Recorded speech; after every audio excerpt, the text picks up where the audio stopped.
So it's about 2 in the morning right now when I'm reading this chapter of The Promised Neverland, and I see the Crone page. Sister Crone. Oh my god. Like, let me tell you, I had all my lights off. My head was like so close to the screen just reading the chapter. And then I see that page. I turn the page and I see Sister Crone just smiling, looking behind a tree at them. I'm like, yo. Like, it is way too late for me to see some scary shit. That's absolutely horrifying when you see Sister Crone just hiding behind a tree. You just see that face as she's looking down at them. I'm like, damn.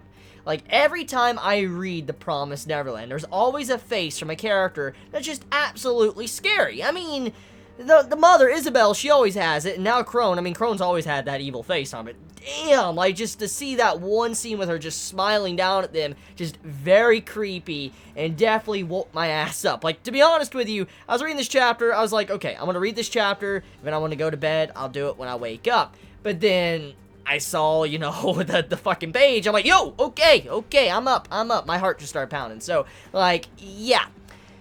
So, The Promised Neverland, chapter 19. A lot of progression. Like, the conclusion of the chapter, just like, okay. I mean, it's to be expected, but the twist of it is something that was unexpected. So we do know that Sister Crone, she's been going out of her way to try to figure out how she can work against, you know, Isabel, take her down for she can get the mother spot. She wants to be the mama. And we do know at the end of last week's chapter, Sister Crone overheard the entire conversation of what Emma, Norman, and Ray and all of them were saying, so she knows who's the real people that are a part of this entire operation to escape the farm, so she knows what's going on. And Sister Crone being someone that's trying to work against Isabel, this is actually a good thing and a bad thing. It's a double-edged blade. For one, Crone is someone that knows about how the farm works. She knows where the kids get shipped off. She knows they die and stuff like this. And so she is someone that you couldn't completely trust. You cannot trust this woman completely. You cannot put 100% faith in this person. But on the other side, Crone is someone that wants to remove Isabel from her position. And to do so, what better way than to allow a couple of the cattle to escape? I mean, think about it like this, okay? Sister Crone, she's in a position right now to where she truly couldn't be blamed completely. I mean, even if she was to help out the kids escape, and if, you know, Isabel allows them to escape and she doesn't stop it, it's going to make her look bad. Because this is all that Sister Crone really needs to do. For one, Isabel already shafted Crone out of the entire operation. Says, you're just my helper. You don't need to do anything. Just keep your mouth shut. Let me do what I'm doing. Just, you know, Isabel doing her own thing. And told Sister Crone to stay out of it. And obviously, Sister Crone, being someone that's of lower authority than her, needs to listen to the higher-ups. That's just what you have to do. You need to listen to the higher-ups. And that's just how it is. The pecking order.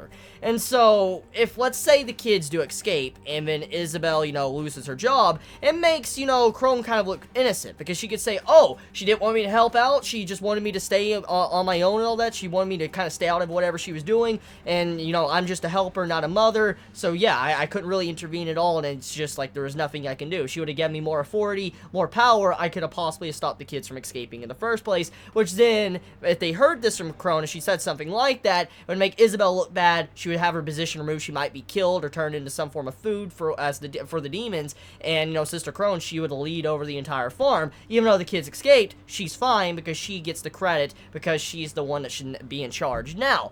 So, the teamwork of what Sister Crone wants to do with Emma, Ray, Norman, Gilda, and Dawn, it makes sense. It does. But it's like I said, it's not something you should completely trust. Because at this time, we do know that most likely Crone wants them to escape. If they somehow get out, that makes her fine, because she can definitely get Isabel removed if the kids do escape. But at the same time, though, how far will the repercussions go, though? For instance, if the kids do escape, is Crone worried about her safety? For instance, is she worried that she will also be part of the blame if something goes down, or will she be able to get away with it? That's what it really comes down to at this time, what Sister Crone is trying to do against Isabel.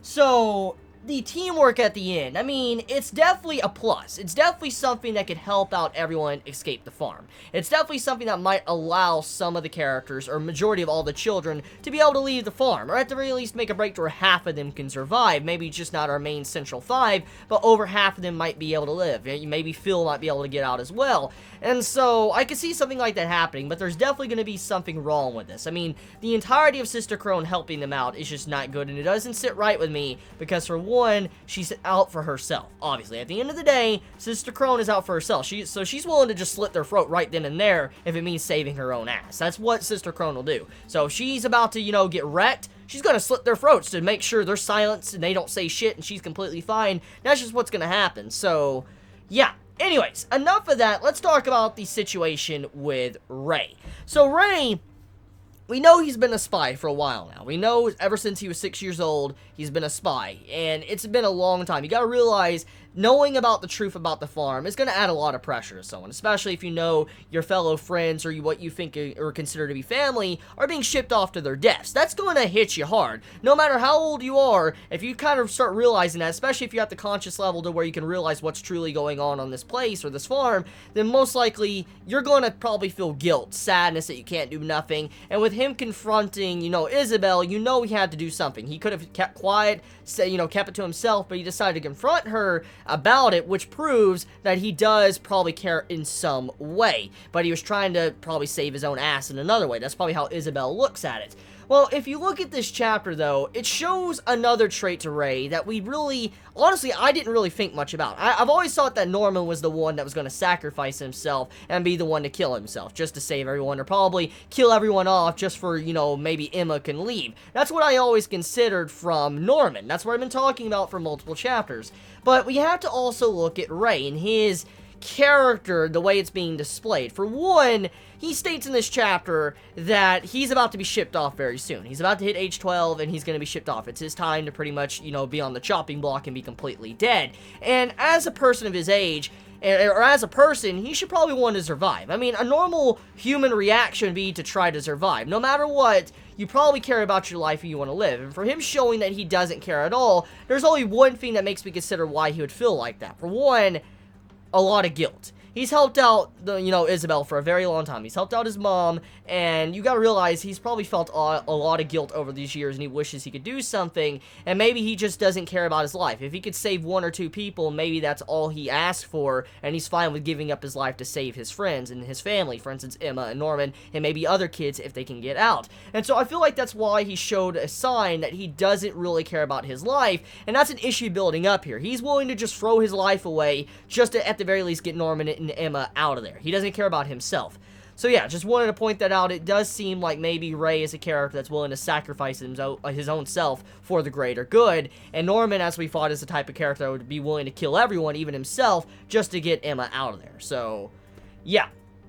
Anyways, though, I do say the chapter, it brings up a lot of things that could possibly happen. For one, poisoning and killing of, the Sister Crone and also Isabel. We do know that the children can sneak up on Sister Crone. We know for a fact. It's already been done, and that means they could also probably sneak up on Isabel as well. She's definitely a smart mother, of course, but I mean, it's a possibility they can do that. I know that Isabel is on guard. We all know that, but there still is a possibility they can catch her off guard. And so Ray talks to her and is like, hey, they're trying to poison you. They're going to try to kill you, and they're going to poison you, so you need to be very careful and all that. And so Ray was just kind of letting them know, or letting Isabel know, like, yeah, they're going to try to kill you, so you need to be on your toes and stuff. And that lets us know that the possibility of characters dying is going to happen. For instance, Isabel and Crone. The children might have to kill them, and that's probably the only way to get all of them out of there. The only way to get all the children out is probably by killing them and then being able to leave.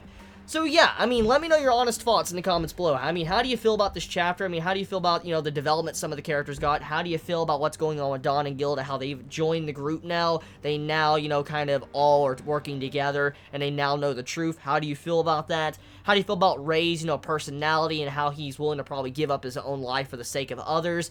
Do you feel like Norman, he's trying to do something and he's willing to, probably try to find a way to not sacrifice Ray, but he might sacrifice himself in the end? I mean, the way it's looking right now, Norman's the type of character that, like I said, he's probably willing to kill everyone just to save Emma, but he's also someone I see that could possibly kill his own self to try to save everyone else too. So he's very similar to how Ray is. And if you look at both of these characters, they're very similar, especially kind of what their motives are. They're trying to help out their friends, their family.